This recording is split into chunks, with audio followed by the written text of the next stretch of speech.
Welcome to the new year, that time of year when we're inundated with endless messages about dieting, weight loss, fitness, and other triggers that make us feel like we're not good enough the way we are. For most of us, this messaging feels quote unquote normal because it's baked into the society that we've grown up in, but it can be very dangerous to our bodies and to our minds. In this episode, I speak with Ann Poirier, who shares her story of having spent over 30 years in a fitness career, because when choosing her career path, that felt like the best way for her to stay in a body that was socially acceptable. It wasn't until an injury forced her to rethink her relationship to her body that she realized the damaging behaviors that had resulted from the deep-rooted beliefs she held that she wasn't good enough unless she had a certain type of body. If you've ever struggled with self-doubt related to your body image, you know how devastating this can be. My conversation with Ann reminds us that it's important to appreciate what our bodies do for us, not just what they look like.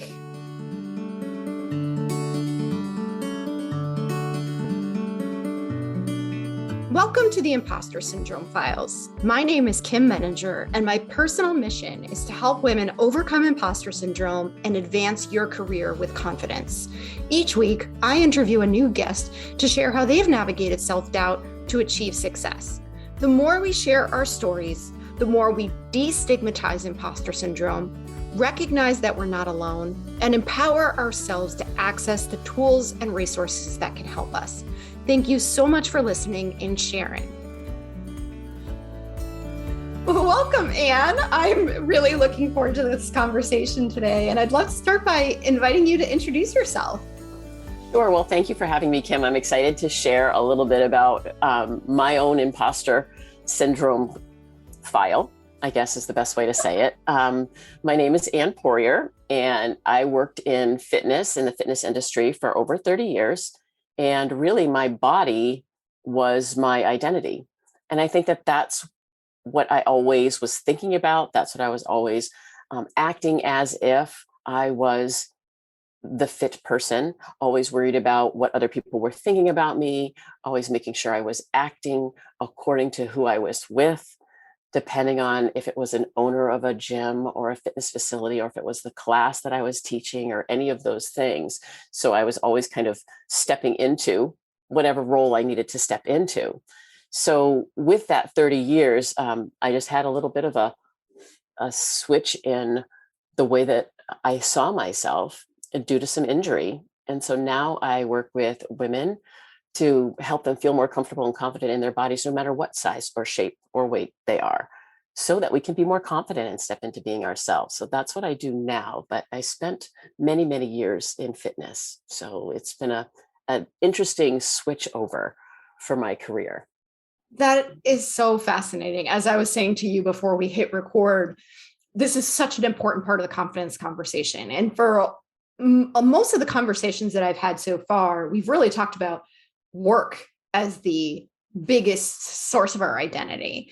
And this body piece is so important, especially for women, because of the messaging that we've all been given implicitly or explicitly throughout our lives. I want to pick apart your story a bit because there's so much there that I can imagine will be helpful.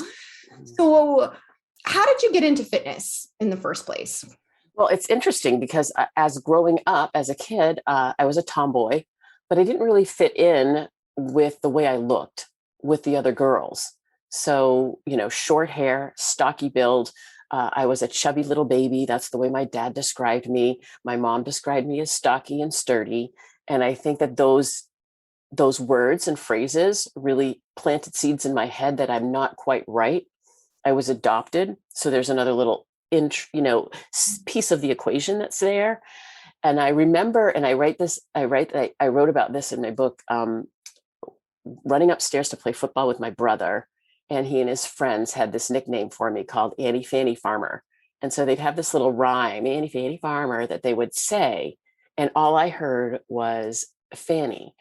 And so it was my interpretation of their words. And I must be not right. My fanny's too big. And then all of a sudden the fat word came in, and I just took on this identity of being being too fat for who I'm supposed to be. My dad always weighed himself. My mom always weighed herself. It was very, we talk about this image, like you shared, in our society and the way that we're supposed to look in our bodies, and the way that society has told us and cultures have told us that we should look this way. And that can really harm, I think, young girls at a very early age. And that's really when my disorder started. I had an eating disorder at 12, and I just fell into fitness because I figured it was the career that would keep me in a body that was acceptable to society. Wow. Wow.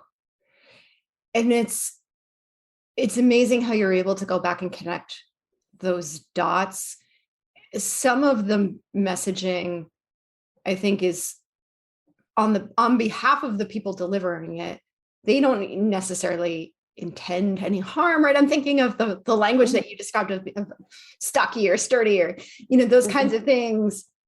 Probably your parents had no idea that that's how you were translating Exactly. words. Were you able at any point to have a conversation with them later about that influence? Not really, because I think what I've done is I've taken responsibility for my own brain, kind of holding on to all of these things. You're exactly right. They didn't mean any. Babies are chubby and cute, right? That's the way we describe them all the time. And just those words on top of a series of other events, that once I thought in my brain that I did not look right, and that I was quote unquote fat, I looked for proof. It's that RAS, the reticular activating system in our brain, that says, okay, I'm going to buy a red truck for my next vehicle. And then all of a sudden you've just recruited your brain to look for all kinds of red trucks. So as soon as I identified myself as being fat, quote unquote, I use that term, trying to use that term in the way that I was talking to myself. Mm-hmm. And then everything that happened, going to the doctor and having them weigh you, trying on clothes at the girls' department. So there was this kind of a one after another, that these seeds of belief, I called them, just got planted and rooted in my brain. And then I made decisions around that, because that's who I was. That's who I am. I have to work really hard to make sure I look the part, and I don't look outside of the norm. And that's really where my whole fitness career stemmed from. So when you got into fitness and you were there for such a long time, were you aware at what point did you become aware that this was not necessarily a healthy relationship? That's such a good question, because it really was forced upon me due to an injury. So I had an injury in college that just exacerbated as I continued to pound on my legs. And so I was in a hospital room getting ready to have a part of my leg actually broken to straighten my leg so that I could continue to pound on it, when the doctor said, I just want you to know that if I get in there and the knee's too bad, I'm not going to be able to do this surgery. And when he left, I knew he wasn't going to be able to do it. And I knew that now what? Now what am I supposed to do? Like, this whole flood of emotion came through me. And I can look back and say that was the best thing that happened to me, because it made me step back from my life a little bit and take a completely different perspective of where I was going, what I was doing, how was I actually being part of the problem when it comes to society and diet culture and all of that. I was promoting that in fitness. And that's when I really started to shift my thought process around all of it and said, wait a minute, there's got to be another way. There's got to be something different that we can do here.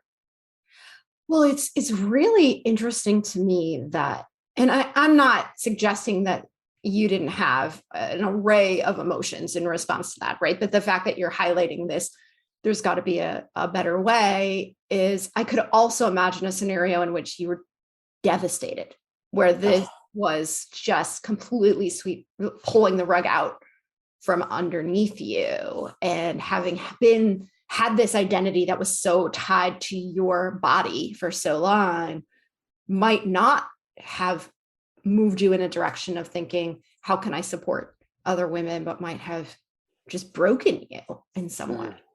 Yeah. And I don't know, other than reaching out for help and realizing I was struggling. Yeah, I think the early eating disorder, and then having relapses and realizing I'm not helping myself. And is this the way? I have 2 daughters, they're adults now, young adults. Is this the way that I want to be a role model for them as they move through their lives? And being very saddened by the fact that I was not there for them in the way I wish I had been.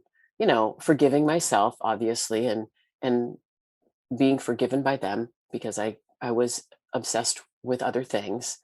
But the relationship we have now is so much different and better. So I do believe that there was a driving force with them, as well as just realizing that I was continuing to move towards other medicators, and when I say that, anything else that could numb me from the feelings, so it was food, it was exercise, it was alcohol, it was scrolling, it was, searching through social media, right? So all of those things to just take your brain away from the pain, and realizing that that wasn't helpful either.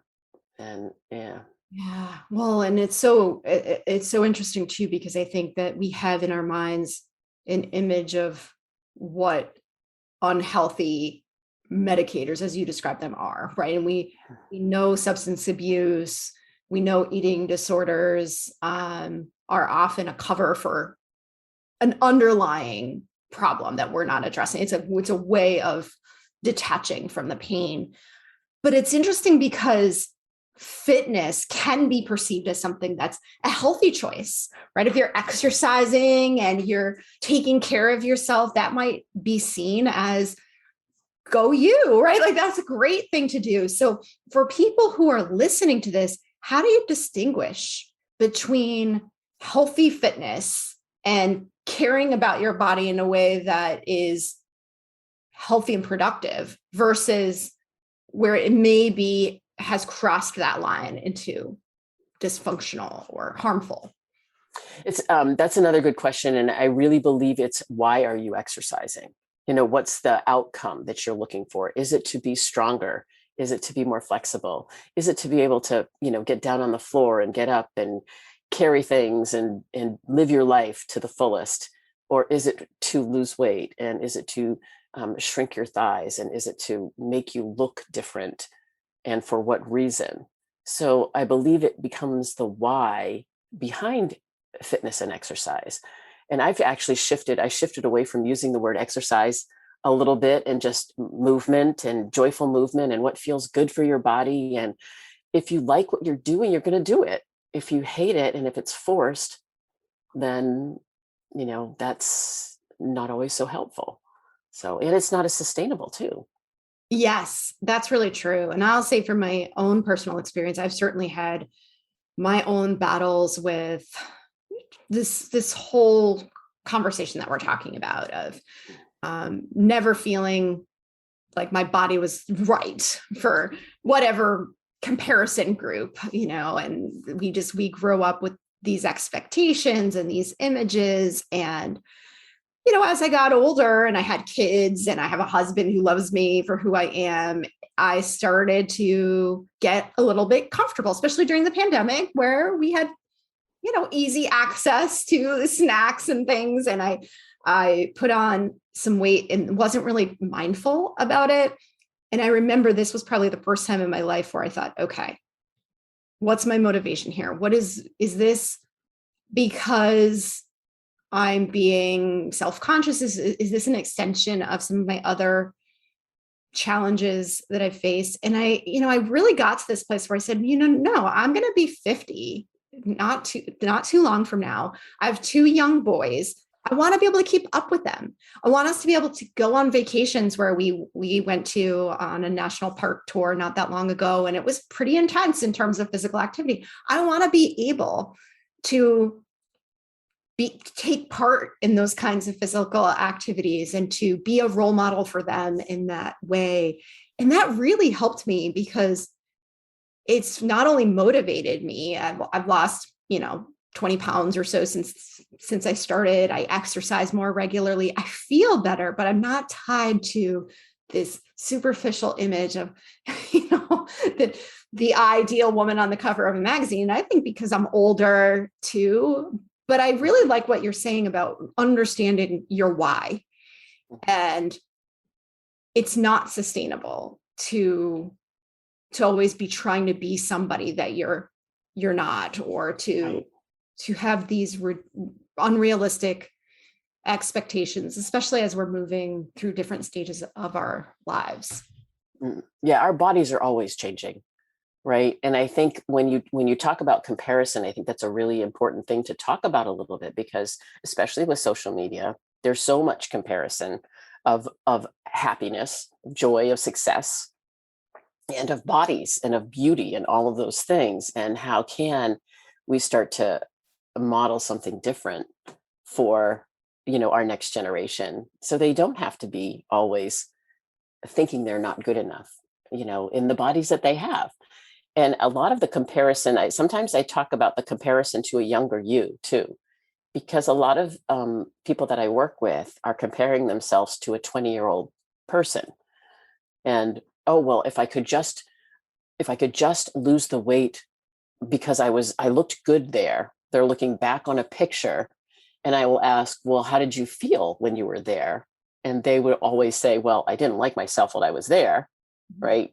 Because in the space, they're always looking for something else, or wanting to be something else, or wanting to look different.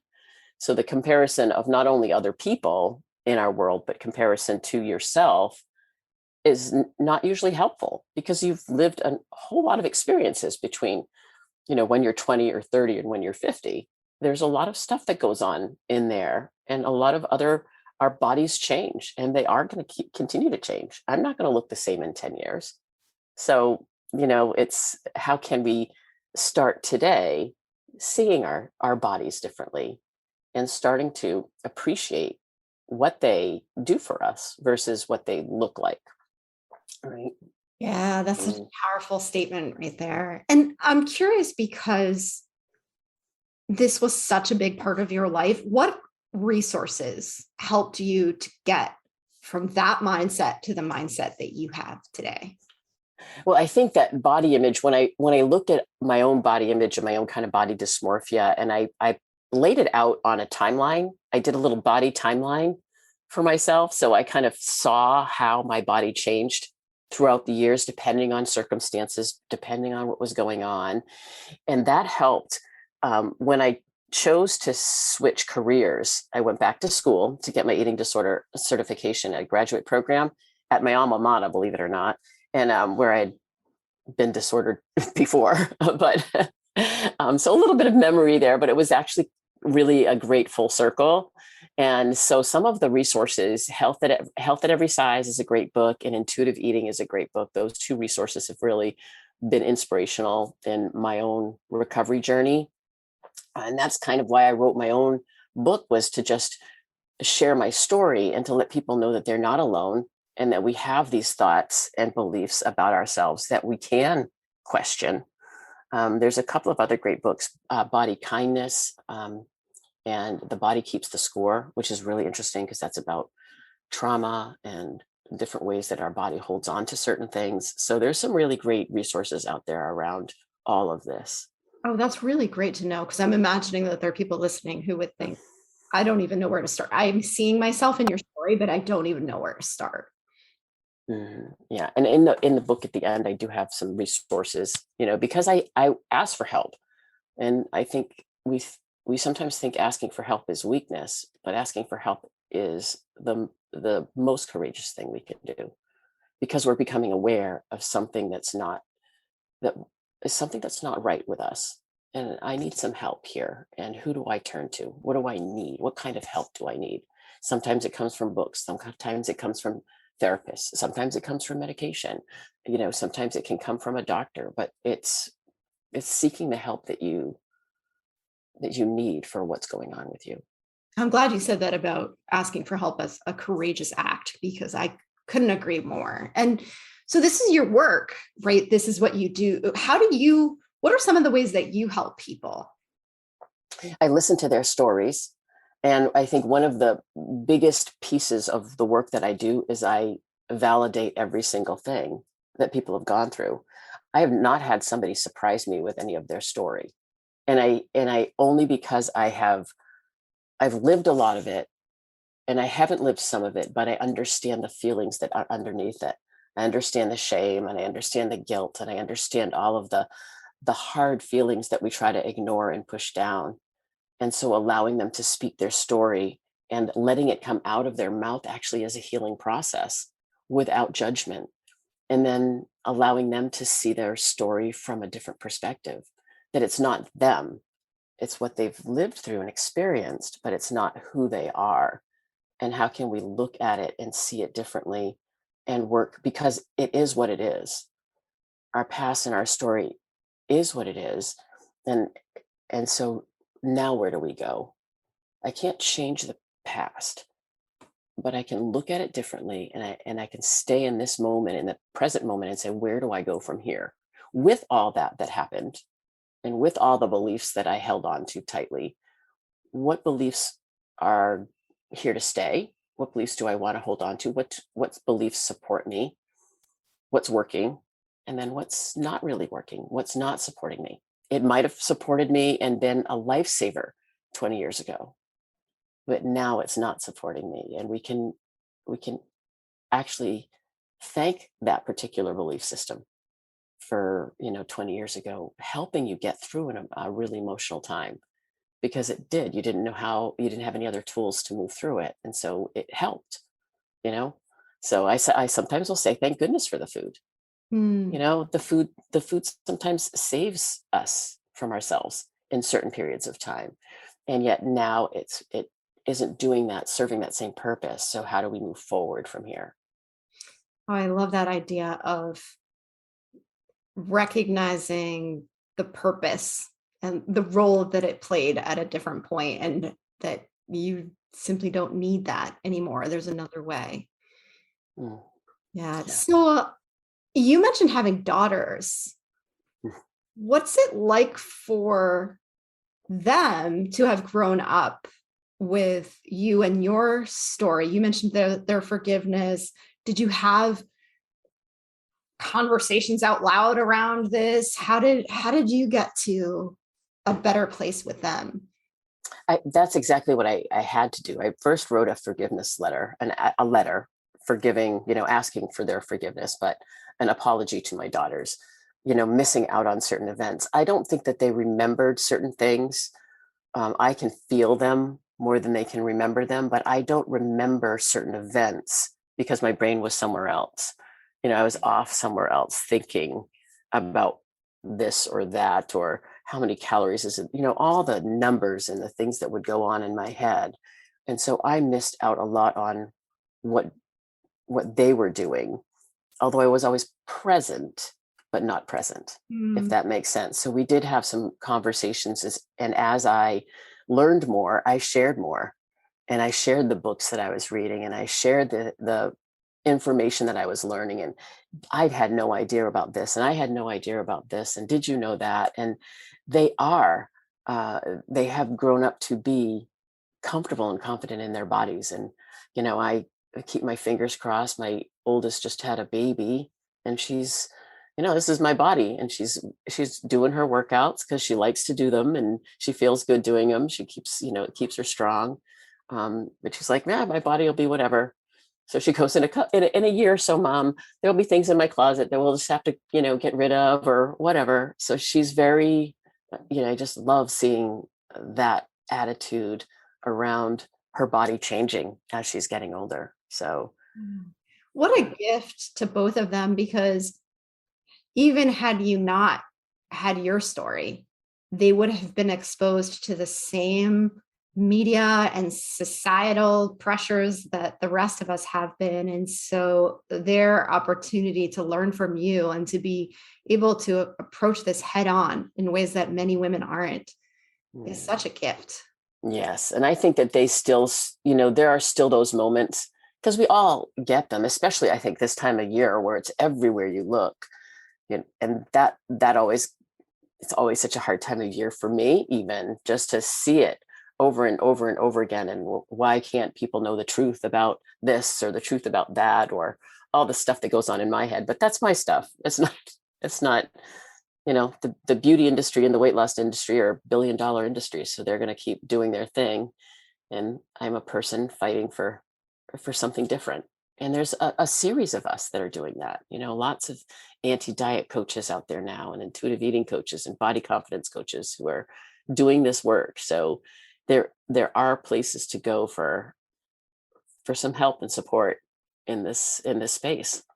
That's a really good a really good sign, or it brings me hope too, because you're right. I mean, we're having this conversation in January, a new year, when the messaging is just so loud, and it makes me wonder too. You mentioned this a little bit, but after all that you've been through, do you get triggered? Do you find yourself having to consciously prevent yourself from slipping? Like, what does it look like today? Not anymore today. I see things, and I more have an anger space, right? But I validate that and understand why and where it's coming from, and I try not to push any of that on others, so it doesn't trigger me as it used to. Even during healing, there were triggering times, and every once in a while, when there's someone close to me that's doing something that I might not necessarily agree with, or I just have to have conversations with myself and say, this is theirs. And, I can shift my conversation away from body, and we don't have to talk about weight. We don't have to talk about body, and we don't have to talk about foods. There's plenty of other things we can talk about. So I call it my own sandbox. Like, my body is my sandbox. And so if I want somebody to talk about my body, I'll invite them in. But for the most part, it's not their body. It's not their business, right? It's my body, and their body is their body. So they get to set their own sandbox. Exactly. They can play in their sandbox, and if they want me in there, I'll go in and play with them. But Yeah, I like that a lot. And one of the things that I was thinking about, going back to what we talked about as some of the medicators, is, if it's a substance abuse problem, it's really hard to go back to any kind of a moderating or I'm not sure what the right word is there, to drinking in moderation or using a substance in moderation. And so a lot of people who've overcome substance abuse have had to let go of those substances entirely, but obviously we can't let go of food and exercise. And so when you think about just taking care of yourself today, and whatever kind of exercise you do or eating thoughtfully that you do, would you say that it's been primarily the mindset shifts and that have helped you to stay on a path that's still healthy, but doesn't cross that line into the other side? I think for me, it's really tuning into my body and allowing myself to tune into my body. It was learning how to understand what hunger felt like for me, listening to my body after I ate certain foods. How does it feel? Am I lethargic? Do I have a stomach ache or not feel good? Or am I full of energy? Do I feel good after these particular foods? So no food is off limit. There's no right or wrong or good or bad. It's just how food feels for me. I eat pretty much when I'm hungry, right? So I listen to my body for hunger cues. I listen to my body for fullness cues. I really respect what my body's trying to tell me. Before, I was always using something external I should do this. I should do this. I have to do this. This is the plan I'm on. So it was always an external plan or something that I was following. And now I've just switched it to, let me ask me, how do I want to move my body today? Do I want to take a walk? Do I want to stretch? Do I want to do some strength training? Do I want to go swimming? What do I want to do today? What's my body feel like doing? And sometimes my body says, let's just take a nap and meditate or something versus actually moving. And other times, we do some movement. So it's different. It's a different way of seeing my body and treating my body. Wow, that's so inspirational. It's really, really powerful to hear you say that that's where you are today, having come from such a long road to get here. I know you mentioned your book. Do you want to tell us a little bit more about that? Sure. Well, it is basically my story. And at the end of each chapter, I do have what I call step backs. So, stepping back from our life and asking a couple questions so we can see what has been planted, what seeds have been planted in our brains and what beliefs are we holding on to and what things are supporting us and what things aren't. So there's all of step backs all the way through the book into the last chapter where there's step forwards. And I kind of share, the tools that I used. I share the people that I either followed or read their books. I share all of that. So it lays out my journey from, in the subtitle is From Self-Loathing to Self-Acceptance. And that's really, it's called The Body Joyful. So it's finding joy pockets and peace pockets and love pockets through my days and keeping moving forward. So yeah. For your listeners, I would like to offer, if they would like a digital copy of the book, I'm more than happy to send them a digital copy. They just have to email me at ann@thebodyjoyful.com and I will send along an email copy for them, because I want to make sure that if people need this book, that they can get it. Wow, that's so generous of you. And I can tell that this is very mission driven for you. Mm-hmm. Yes. So I just want to thank you so much for this powerful conversation. I've learned a lot, and I know that there probably isn't a woman on earth that wouldn't benefit from hearing your story. Any final thoughts as we're wrapping up today? Well, if people do want a support place, a place where there's a different conversation around food and eating and weight and exercise, I do have a private Facebook group. It's free, called The Body Joyful Revolution.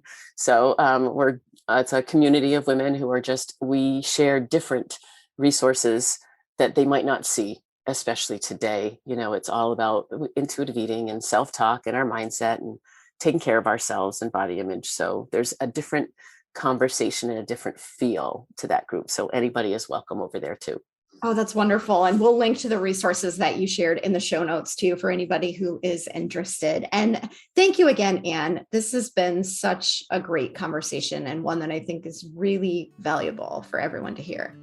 Thank you for bringing imposters and the imposter syndrome out into the open and letting it be seen, because I think it's so important for women to be able to see when they're stepping into being somebody that they really aren't, and that we could shine the light on who they are. So thanks, Kim, for this conversation.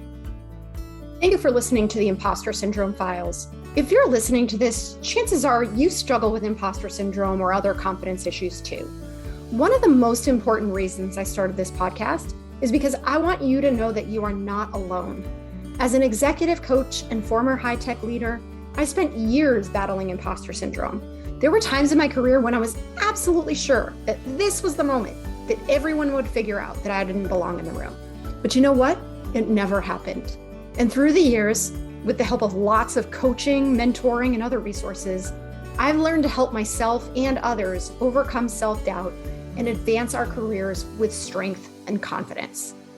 Understanding imposter syndrome is just the first step, but it often takes more than understanding to overcome it. If you'd like additional support, I would love for you to join the upcoming Boost Your Confidence Boot Camp, where we dig into imposter syndrome at a much deeper level. In a safe, trusted group of professionals who are on similar journeys, you'll get to learn, share, and connect in ways that help you overcome self-doubt and grow your confidence. Check out the show notes for a link to the program, or feel free to reach out to me directly if you want to discuss it further.